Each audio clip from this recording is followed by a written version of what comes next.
RPSC chairman Babulal Katara को राज्यपाल कलराज मिश्र ने शुक्रवार के दिन यानी 26 जनवरी को गणतंत्र दिवस के दिन जो है सस्पेंड कर दिया। दरअसल बाबूलाल कटारा ने 2022 में होने वाली अध्यापक भर्ती परीक्षा का पेपर जो है अपने घर पर ले गए थे। उनकी जिम्मेदारी थी पेपर को सेट करवाने की और निगरानी रखने की, जबकि बाबूलाल कटारा ने जो पेपर का सेट था उसे अपने घर ले गया और घर ले जाने के बाद उनके भांजे विजय ने ये पूरा जो पेपर है उसको कॉपी के अंदर जो है उतार लिया था और उसके बाद इस पेपर को कॉपी से फ़ोटो खींचकर शेर सिंह के पास भेजा गया था और शेर सिंह के यहाँ से कई जगह पर ये पेपर जो है वो लीक हो गया था। बाबूलाल कटारा अप्रैल 2023 से जेल के अंदर बंद है और जेल के अंदर ही जो है ईडी ने उनसे कई दफ़े पूछताछ भी की, उनकी संपत्ति भी अटैच की। इतना ही नहीं, सचिन पायलट ने भी जो है अजमेर से और जयपुर तक यात्रा निकाली और आरपीएससी को भंग करने की लगातार मांग उठती रही, लेकिन बाबूलाल कटारा उस समय सस्पेंड नहीं किए गए।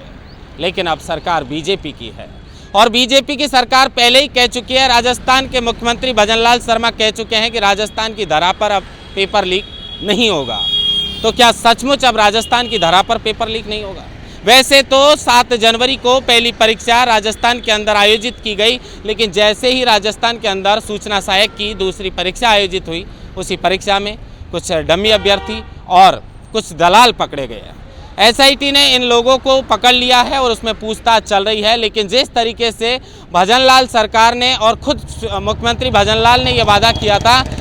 कि भारतीय जनता पार्टी के राज के अंदर, भाजपा के अंदर जो है राजस्थान में पेपर लीक राजस्थान की धरा पर कभी नहीं होगा, तो क्या ये बात सच साबित हो सकती है? और अगर सच साबित हो सकती है तो उन युवाओं के लिए बड़ी अच्छी खुशखबरी है जो सालों से रहकर तैयारी कर रहे हैं। फिलहाल हम बात कर रहे थे बाबूलाल कटारा की। सचिन पायलट ने भी जो है आरपीएससी को भंग करने की पूरी कोशिश की थी और अब आरएलपी सुप्रीमो हनुमान बेनीवाल, जिनकी जान को खतरा बताया जा रहा है, मजबूती के साथ विधानसभा के पटल पर हनुमान बेनीवाल ने इस मुद्दे को भी उठाया कि आरपीएससी को भंग करना चाहिए। लेकिन बाबूलाल कटारा, उनका भांजा और उनका ड्राइवर जो गिरफ्तार किया गया था इस मामले के अंदर, अब बाबूलाल कटारा के ऊपर जो है वो खतरे की सुई मंडरा चुकी है, क्योंकि राजस्थान के राज्यपाल कलराज मिश्र ने शुक्रवार के दिन 26 जनवरी को एक आदेश निकाला और उस आदेश के माध्यम से बाबूलाल कटारा को सस्पेंड कर दिया गया।